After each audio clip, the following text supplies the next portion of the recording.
October 25వ తారీఖు పవిత్రమైన కార్తీక మాసంలో శ్రీమతి లతాదత్త గారి ఆధ్వర్యంలో గానగాపురం యాత్ర. వివరాల కొరకు సంప్రదించండి. నమస్కారం, సుమన్ టీవీకి స్వాగతం. నేను మానస. ఈ రోజు మనతో పాటు ఉన్నారు ప్రముఖ జ్యోతిష్య వాస్తు పండితులు, జ్యోతిష్య వాస్తు శిక్షణ నిపుణులు, అలాగే లలిత ఉపాసకులు శ్రీ నానాజీ పట్నాయక్ గారు మనతో పాటు ఉన్నారు. వారితో మాట్లాడదాం. గురుగారు నమస్కారం అండి. శ్రీమాత్రే నమః.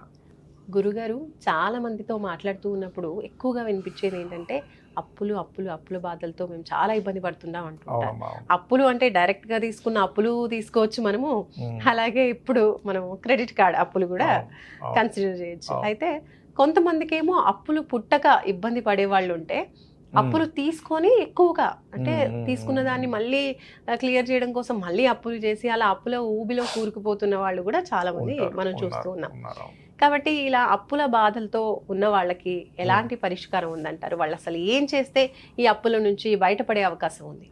సింపుల్. ఫస్ట్ ఆఫ్ ఆల్ ఏంటంటే జ్యోతిషాస్త్రం ఏం చెప్తుందంటే, అప్పులు ఇరుక్కుపోయే యోగం వేరుగా ఉంటుంది, అప్పులు పుట్టకపోవడం వేరుగా ఉంటుంది. మీరు అన్నట్టుగా అంటే 6th లార్డ్ ఫలితాలు ఎక్కడా పాజిటివ్గా రావట్లేదు అంటే వాళ్ళకి అప్పు పుట్టదు.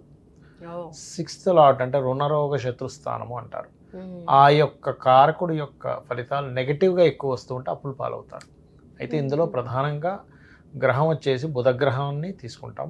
కుజుడు అని చెప్తుంటారు కానీ బుధుడు ఎక్కువ, ఎందుకంటే న్యాచురల్ 6th లార్డ్. ఇంకోటి ఏంటంటే మీరు అప్పు ఎప్పుడవుతుంది, మిస్కాలిక్యులేషన్. అసలు ఎంత ఖర్చు పెడుతున్నాము, ఎంత మనకి ఆదాయం వస్తుందనే క్యాలిక్యులేషన్ సరిగ్గా చేసుకోకపోవడం వల్ల, నేను ఎంత ఎప్పుడు తీర్చగలను ఏంటనే ఒక క్యాలిక్యులేషన్ సరిగ్గా లేకపోవడం వల్ల అప్పుడు పాలైపోతాడు మనిషి. లేదా ఒక్కొక్కసారి ఆకస్మికంగా ఏదో ఇబ్బంది వచ్చి పడుతుంది, అతను ఇన్సూరెన్స్ చేయించుకోలేదు, అప్పుడు ఏదో అనారోగ్యం వచ్చింది, హాస్పిటల్కి వెళ్ళాం, ఖర్చు పెట్టాం, అది అప్పు చేయాల్సి వచ్చింది, తప్పదు. అయితే ఇవన్నీ ఎందుకు వస్తాయి యాక్చువల్గా అంటే, 6వ స్థానం కనుక బాగోకపోతాయి. ఈ 6వ స్థానం బాగోనేవారు కానీ బాగున్నా బాగోపోయినా కానీ నిత్యము గనక ఇంట్లో అమ్మవారి నామాన్ని ఓం అపర్ణాయే నమః ఖచ్చితంగా అప్పటి నుంచి బయటపడేస్తుంది. ఓం అపర్ణాయ నమః అనే మంత్రం. అంటే ఎలా పడేస్తుందండి అంటే, వీళ్ళకి ఇంకొంచెం, ఇప్పుడు ఉదాహరణకి నెలకు ఒక 50,000 సంపాదిస్తున్నాడు అనుకోండి, అతను అప్పులే 40,000 ఉన్నాయి. అప్పుడు పరిస్థితి ఏమిటి, కట్టలేకపోతుంటాడు, మళ్ళీ అప్పు కట్టడానికి ఇంకో డబ్బులు ఇంకో దగ్గర అప్పు చేస్తారు. అలాంటప్పుడు ఇతను కంప్లీట్గా ఇతని ఆదాయం పెంచుకోవాలంటే ఎలాగా అనే మార్గం ఈయనకు అన్వేషిస్తూ ఇంకొక 60,000 70,000 శాలరీకి వెళ్ళి దాన్ని బ్యాలెన్స్ చేసుకునే తత్వాన్ని, ఆ యొక్క ఆలోచన విధానాన్ని అమ్మవారిస్తుంది. అయితే ఇక్కడ చాలామంది నాకు ఇలాగే అప్పులు ఉన్నాయండి, ఏం చేయాలో అర్థం కావట్లేదు, టెన్షన్ వస్తుందంటే నేను ఒక మార్గం చెప్తాను. అయితే దీనికంటే ముందు వాస్తు చెప్పి నేను దానికి ఒక మార్గం కూడా చెప్తాను. ఇంట్లో గనక ఇప్పుడు నైరుతి బెడ్రూమ్ ఉంటుంది, సౌత్ వెస్ట్ బెడ్రూమ్. చాలా మంది తెలియక ఏంటంటే, సౌత్ వెస్ట్ బెడ్రూమ్లో ఒక్కొక్కసారి సౌత్ వెస్ట్ కూడా వస్తుంది. అక్కడ టిల్ట్ అయినప్పుడు సమ్ టైమ్స్ కనెక్ట్ అవుతుంది. తెలియక అక్కడ బీరువా పెట్టడం సౌత్ వెస్ట్లో, అదేంటంటే ఖర్చుల స్థానం అంటారు సౌత్ వెస్ట్ని. బాత్రూమ్స్, లెట్రిన్స్ ఉండే స్థానం. అక్కడ ఎప్పుడైతే ఖర్చుల స్థానంలో మనం తీసుకెళ్ళి ధనాన్ని పెట్టామో, అది బంగారం కానివ్వండి, ల్యాండ్ పేపర్స్ కానివ్వండి, ఇంకోటి కానివ్వండి, అవన్నీ కూడా తీసేయాల్సిన పరిస్థితి వస్తూ ఉంటుంది. సౌత్ వెస్ట్ కాదు, దక్షిణ నైరుతి తెలుగులో అయితే, ఇంగ్లీష్లో అయితే సౌత్ వెస్ట్. సౌత్ వైపు ఉండే సౌత్ వెస్ట్. ఇక్కడ 3 ఉంటాయి, సౌత్ వెస్ట్ ఉంటుంది, సౌత్ వెస్ట్ ఉంటుంది, సౌత్ వెస్ట్ ఉంటుంది. ఓకే, అట్లా. అయితే ఇక్కడ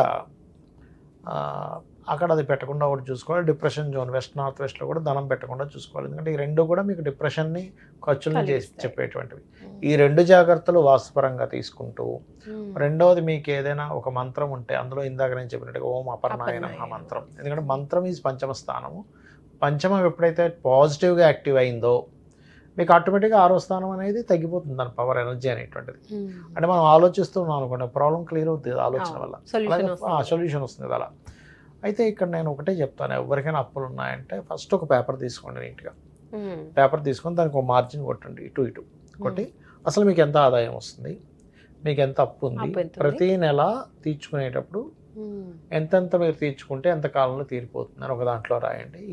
ఇంకోటి మార్జిన్ ఎందుకు కొట్టమన్నానంటే, మనకి ఎప్పుడు ఒకలాగే ఉండదు ఆదాయం. ఒక్కోసారి జాబ్ పోవచ్చు ఒక 2-3 నెలలు, సమ్ టైమ్స్ ఆ వ్యక్తికి బిజినెస్ తగ్గొచ్చు, లేదా పెరగొచ్చు, కూడా చెప్పలేము, పెరగొచ్చు తగ్గొచ్చు, ఏదైనా కావచ్చు. అలాంటిది కూడా ఒక 6 months 1 year తీసేసుకోండి. దాన్ని కూడా ఒకవేళ నా అన్నీ బాగుంటే ఇన్ని రోజుల్లో తీర్చుకుంటాను, నాకు ఏదైనా మధ్యలో ఇబ్బంది వస్తే ఒక 6 months ఎంతో పెరగొచ్చు అని రాసుకోండి. రాసుకొని ఇన్ని నెలకింతలాగా నేను పే చేస్తాను. ఎప్పుడు కూడా మన సబ్కాన్షియస్ మైండ్కి కనుక మనము ఈ రకంగా నేను అప్పు తీర్చేస్తాను ఇంతకాలం పడుతుందని చెప్పేసాం అనుకోండి, ఒక పేపర్ మీద రాస్తేనే సబ్కాన్షియస్ మైండ్లోకి వెళ్తుంది. అందుకే మన పెద్దవాళ్ళు ఏం చెప్పేవారంటే చిన్నప్పుడు కూడా, అరే నువ్వు 10 సార్లు చదవడం కంటే ఒకసారి రాయిరా అనేవారు. ఎందుకు అంటే రాసింది సబ్కాన్షియస్ మైండ్కి వెళ్తుంది. సబ్కాన్షియస్ మైండ్ అన్ని పనులు చేస్తుందండి. ఇప్పుడు మనకు డ్రైవింగ్ ఉంది, సబ్కాన్షియస్ మైండ్ చేస్తుంది యాక్చువల్. అందుకే మనిషి అలాగే వెళ్ళిపోతూ ఉంటాడు డ్రైవ్ చేసుకుంటా, వేరే ఆలోచన రన్ అవుతున్నా కానీ. అందుకే మనం డ్రైవ్ చేస్తూ రాయలేం, డ్రైవ్ చేస్తూ మాట్లాడగలం కానీ రాత అనేది సబ్కాన్షియస్ మైండ్కి సంబంధించింది.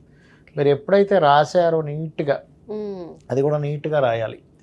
ఆ నీట్గా రాసి నేను ఇన్ని డబ్బులు కడతాను కాబట్టి నాకు మిగిలిన డబ్బులతో నేను అలాగా నేను ప్లాన్ చేసుకోవాలని చేసుకుంటే అప్పుడు మీ సబ్కాన్షియస్ మైండ్ ఏం చేస్తుందంటే నీకు ఇది ఇంతట్లో తీరిపోతుంది కాబట్టి ఫస్ట్ మీరు ప్రశాంతంగా ఉంటారు.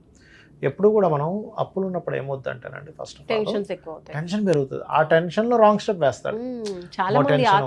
ఎలాగా సరే షేర్ మార్కెట్లో డబ్బులు వస్తాయేమో తీసుకెళ్ళి ఇంకొంచెం అప్పు చేసి తీసుకెళ్ళి షేర్ మార్కెట్లో పెట్టడం, ఇంకోటి ఏదో బెట్టింగ్స్ అని వెళ్ళడం, ఏవో రమ్మీలు అవి వస్తాయి, ఈజీ మనీ వెంపర్లాడడం, అవి ఒక రోజు వచ్చినట్టే వచ్చి 4 రోజులు పోవడం, ఇంకొంచెం అప్పు అవ్వడం జరుగుతుంటుంది టెన్షన్లో తీసుకునే నిర్ణయాలు. అలా కాకుండా క్యాలిక్యులేటివ్గా తీసుకున్నాడు అనుకోండి, అప్పుడు ఆటోమేటిక్ సెట్ అవుతుంది. దాంతోపాటు ఓం అపర్ణాయ నమః ఒక 45 minutes, ఓం సంపత్కరీ సమారూఢ సింధుర వ్రజ సేవితాయ నమః అనే మంత్రాన్ని 45 minutes చేస్తూ వీళ్ళ బుధుడు అంటే వీళ్ళ పర్సనల్ చార్ట్లో 6వ అధిపతి కానీ బుధుడు కానీ ఎలా ఉన్నాడో చూడాలి.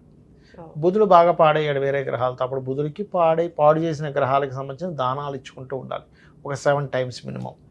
అలాగే 6th లార్డ్ పాడయ్యాడు ఉదాహరణకి, 6th లార్డ్ పాడైనందుకు రుణరోగ శత్రువులు అన్నీ కూడా అది ఇవి గనక చేసుకోగలిగితే, ఒక క్యాలిక్యులేటివ్గా వీళ్ళు కనుక వెళ్ళగలిగితే, సబ్కాన్షియస్ మైండ్లో మనకు టెన్షన్ అనేది తీసుకోగలిగితే, అందులో అనుకుంటే అప్పు తీరిపోతే టెన్షన్ ఉంటారు కాదు, అప్పు ఎలా తీరాలో ప్లానింగ్ చేసుకుంటే టెన్షన్ క్లియర్ అవుతుంది, తర్వాత అప్పు క్లియర్ అవుతుంది.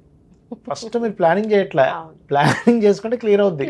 ప్లానింగ్ చేయక 3 సంవత్సరాల్లో తీరుస్తాడు, కానీ ఆ 3 సంవత్సరాలు టెన్షన్గా లైఫ్ గడుపుతాడు.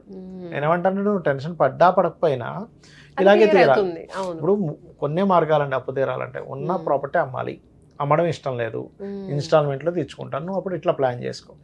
లేదు ఎవరో నీకు డబ్బులు ఇస్తా అన్నారు, ఫాదరో ఎవరో, అరే ఎందుకు రా ఈ అప్పులని సరే కట్టేసుకొని ఆయన డబ్బులు తీసి ఇచ్చాడు, అట్లా ఏమైనా ఛాన్సెస్ ఉన్నాయి. What is the source? First మీరు సోర్స్ వెతకండి, సోర్స్లో అవ్వట్లేదు వెంటనే మీరు ఇట్లా చేసుకోండి, ప్లాన్ చేసుకోండి, సబ్కాన్షియస్ మైండ్కి చెప్పండి, ఖచ్చితంగా మీ అప్పు తీరిపోతుంది.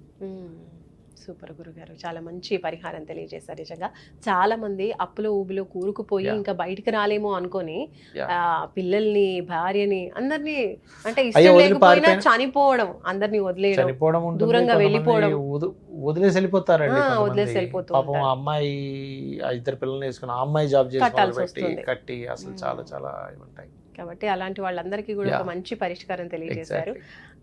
100% తీరుతుంది దీనివల్ల. ప్రశాంతంగా ఎలా అప్పు తీర్చుకోవచ్చు అనేది తెలియజేశారు గురుగారు. చాలా చాలా ధన్యవాదాలు. నమస్కారం. శ్రీమాత్రే నమః. చూస్తున్నారు కదండి, అప్పుల బాధలు ఉన్నప్పుడు ఫస్ట్ ఆఫ్ ఆల్ మనం రాసుకుని క్యాల్కులేట్ చేసుకుంటే కనుక మ్యాక్సిమం అప్పులు తీరిపోవడం, ప్రశాంతంగా వాటిని మనం క్లియర్ చేయడం అనేది జరుగుతుందని గురుగారు తెలియజేస్తున్నారు. అటు ఆర్థికంగా అలాగే మానసికంగా కూడా ఇవి నిజంగా చాలా బాగా పనిచేస్తాయి. తప్పకుండా మీరు కూడా ట్రై చేయండి. చూస్తూనే ఉండండి సుమన్ టీవీ. నమస్కారం.